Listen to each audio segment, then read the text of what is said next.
Hey guys, it's me. Hello. Hi. Is this on? Yep. Okay, we're live. Hey, I'm just having coffee, and I wanted to say this uh, 100 times because people seem to not understand. The United States of America is not a democracy. It is a constitutional republic.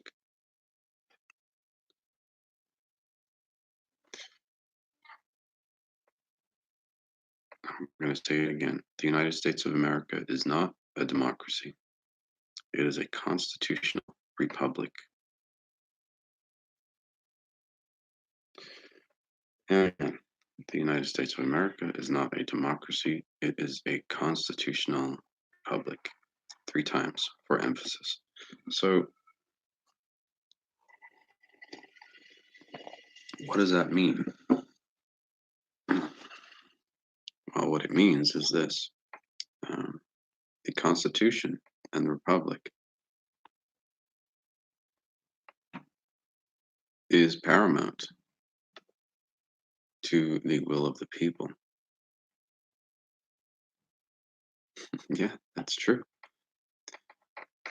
The Constitution and the Republic is paramount to the will of the people.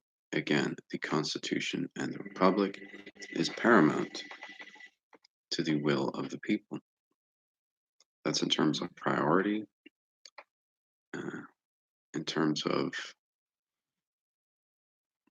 what crazy laws people might try to push through if they don't harmonize with the Constitution or undermine the Republic itself, the existence of the Republic, then they are null and void. And this is a good thing, my friends, because what people want is not always good. There is such a thing as tyranny of the majority. We've seen that happen in the United States, frankly. In the last 18 years, we've seen tyranny of the majority, where it seemed, as it did to me, that the vast majority of people supported the George W. Bush administration.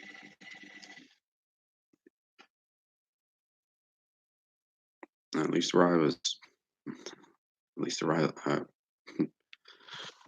I remember going to the Walmart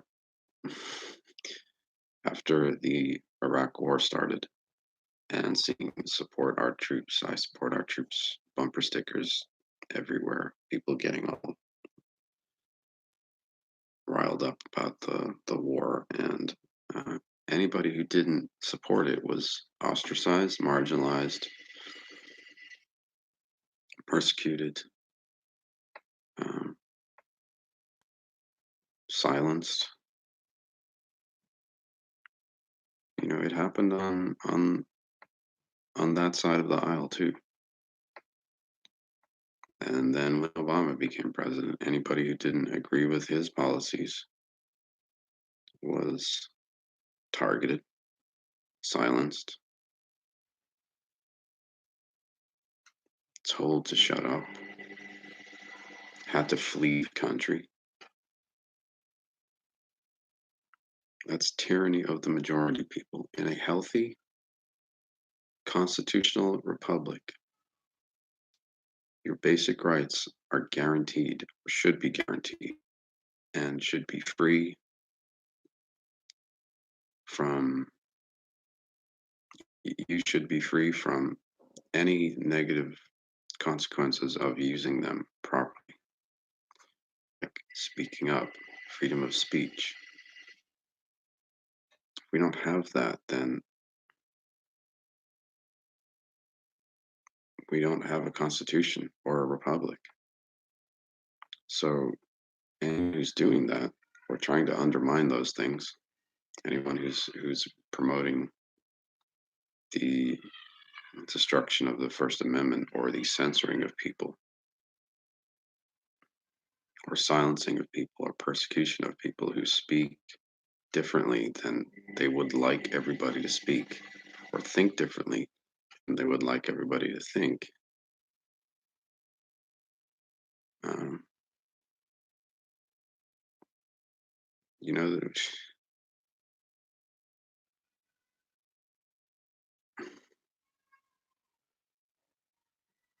I'm not talking about that right now, Jimmy. You can look at my other videos and get answers to those questions.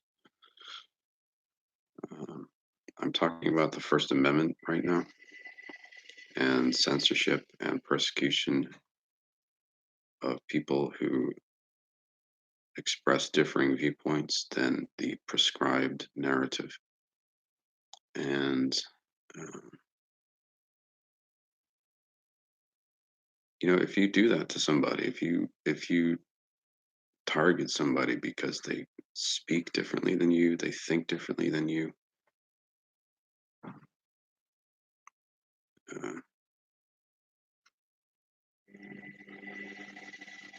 you are not an American anymore. You are not upholding the spirit of that Constitution. You are attacking the Republic, and you have made yourself an enemy of the United States.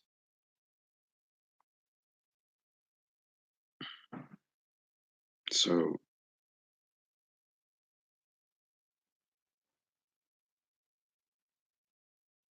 you know, you've given up that protection.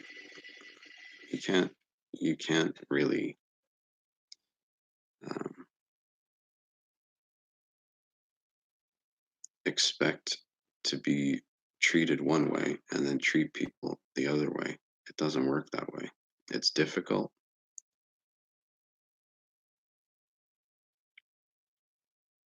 It's complicated. You have to sit and listen to other people and understand their viewpoints and try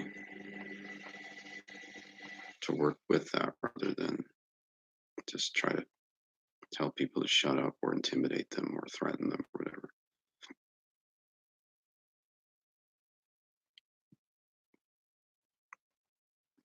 That's not how it works, people. So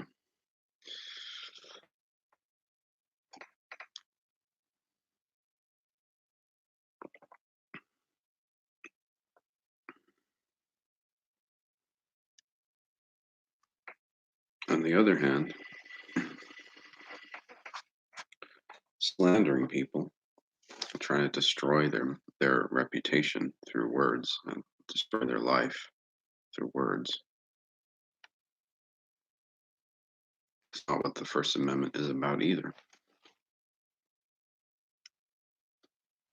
And too often I see people on the left side of the aisle lately doing the very thing that they accuse other people of doing, which is a lot of stuff. I mean, you guys are doing the very things that you accuse other people of doing. How does that feel?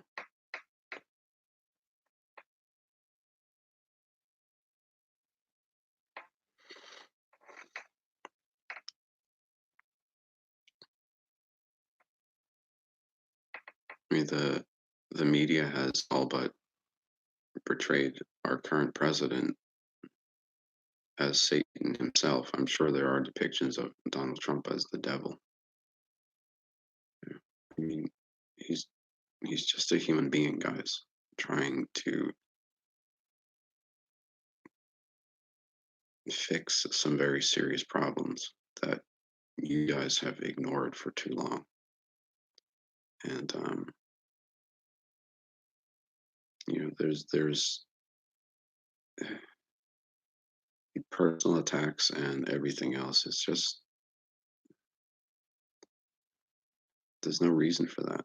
If you have criticism of him, maybe you should look at his policies and what he's doing, which is, if you guys want to actually get somewhere and get something happening, you could perhaps, you know, examine policies further and how he's conducted himself in implementing those policies. I think you could do a little bit better with some things personally. If you want to be constructive and and productive, that would be the way to go.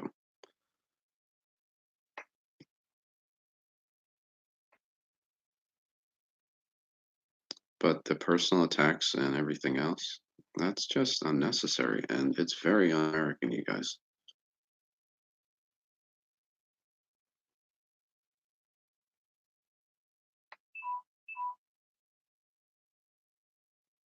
And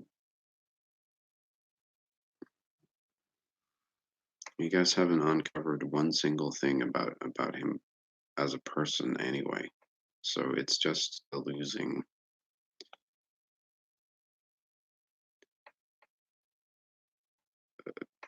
a vain pursuit and a waste of everybody's time. So if you guys want to make things happen, and I hope we all do, I think we can agree that we want things to continue moving forward. Um, Throwing sand at each other and crying about it.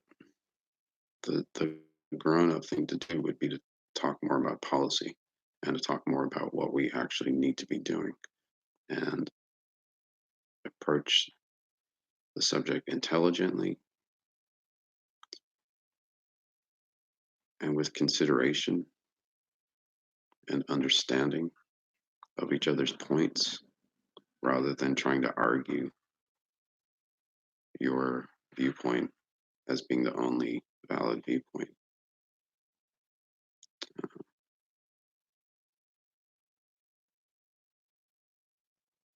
Because otherwise, it's just,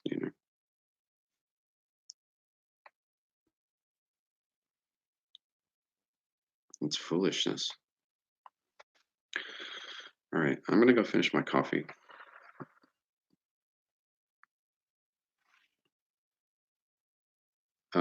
Jimmy, a very long time.